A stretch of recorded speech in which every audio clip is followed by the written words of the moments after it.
mold. The result is a 75-yard-long ribbon of steel. Torches cut it into shorter chunks called slabs.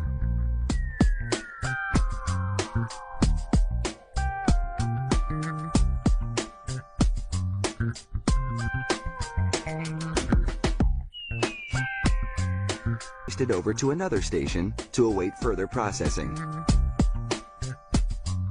After this break in production, the slabs are reheated to soften them up for more processing.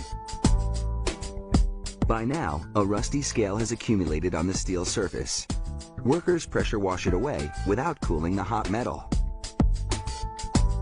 The slab shoots back and forth through a machine with rollers of a couple of city blocks. A spray of water cools the stretched steel a little, but not too much, because it needs to be soft and flexible enough for coiling.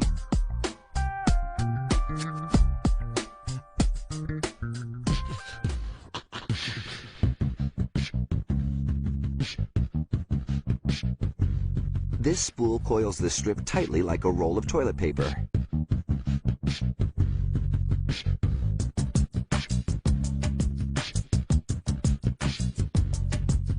Then, the roll is transferred to another station. Here, the steel goes into a hot acid wash that removes the scale that's built up since the last cleaning. Burners in this machine also heat the steel, then slowly cool it. This relieves stress in the metal, softening it for further processing.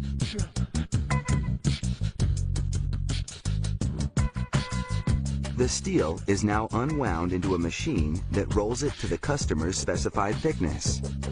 Rolling the metal when it's cold also hardens it and closes its surface pores, making it shine.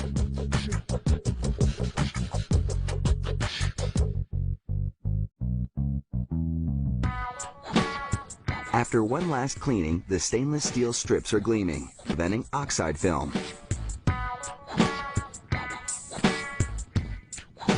Finally, rotating knives trim the edges and slit the steel to various widths, again to meet customer specifications. This job is now done, and it's a brilliant finish indeed.